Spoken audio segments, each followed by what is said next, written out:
Welcome to the Life Makeovers podcast. My name is Cindy D. Whitmer, and I am the Midlife Makeover Coach, helping you turn your midlife into your best life, one step at a time.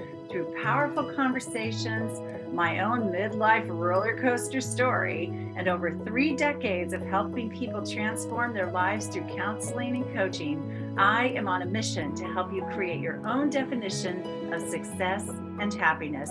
Thank you for being here. Hey, everybody. Happy Monday to you. I hope your summer is clicking along and going well. And I just hope you're really, really enjoying life today and always. So one of the things I want to talk to you about, at least today, is taking chances. Taking chances, because life is just full of, opportunities. And sometimes we get in a rut in life and get a little down in the dumps and just kind of feel stuck in a routine or stuck in our circumstances, our jobs, our relationships, whatever. And desire things, but then we don't let ourselves move forward. Fear can get in the way. Self-doubt can get in the way. I know this happens a lot.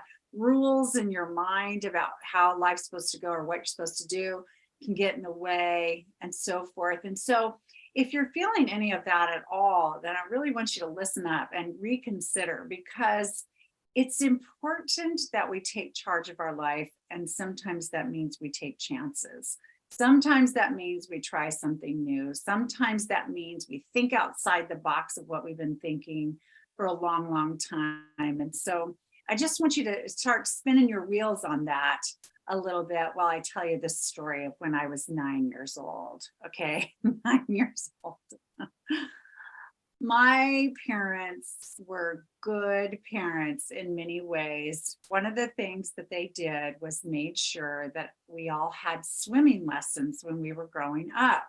I grew up in this little town, Woodbine, Iowa. Yay, shout out to Woodbine, Iowa. And I think there's 1,500 people or less there, or was at the time in the 70s when I was growing up, but we had a swimming pool. And I was like a little fish. I loved to be in the swimming pool. But anyway, I started out very young taking swimming lessons. Well, by the time I was about 9 years old, I think, was when I was learning how to go off the high diving board, right, and swim to the side. So of course, we were in the deep end of the pool, which was, I don't know, 10 feet deep, 12 feet deep. I don't remember anymore, but of course, much, much, much, much taller than I was at age 9. So I remember this. I can see this happening. I can feel it, the whole thing when I look back.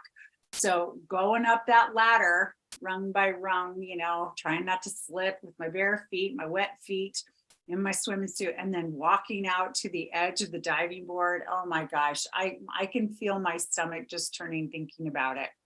Standing there at the edge of the diving board, getting ready to jump off for the first time ever. Now, I wanted to do this.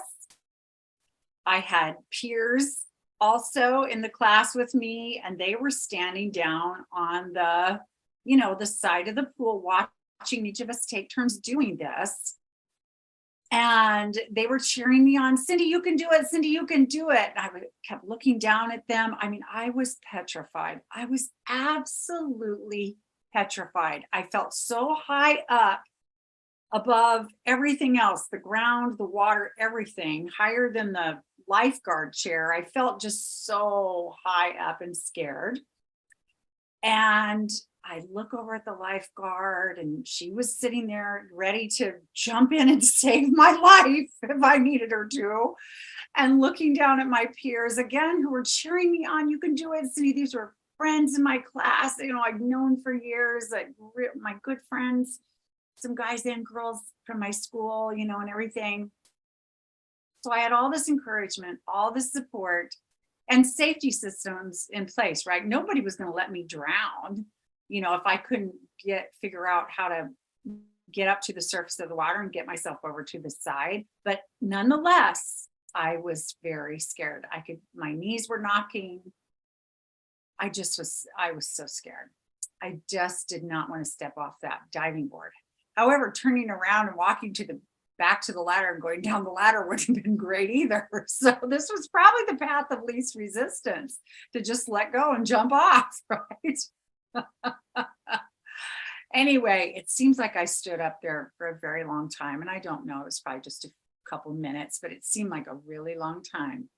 And then it was like, okay, like Jack Canfield says in his success principles, feel the fear and do it anyway.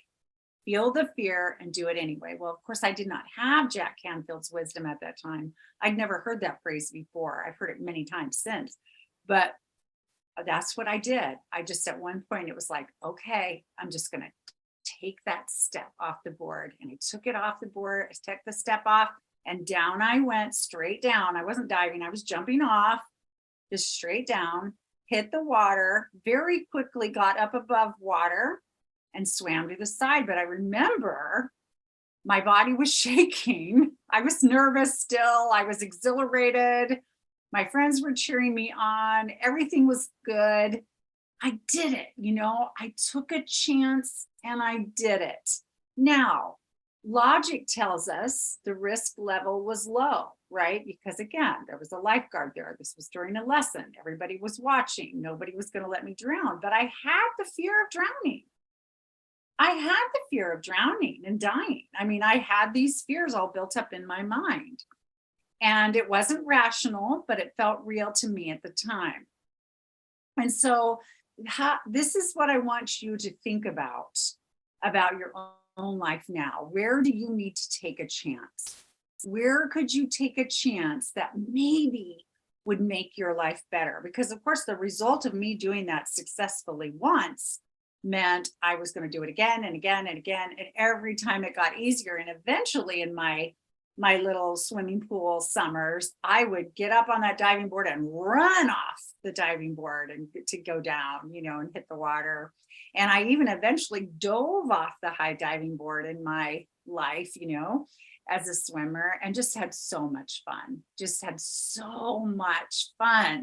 So the benefit of taking that risk, which felt huge to me at the time, was so great. The benefit was so great. I was so glad I took that chance. So think about your life today.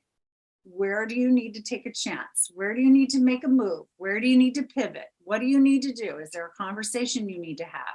Is there something you need to ask for that you really, really want or need? Do you need to try something new? Do you want to learn something new? Do you want to go somewhere you've never been?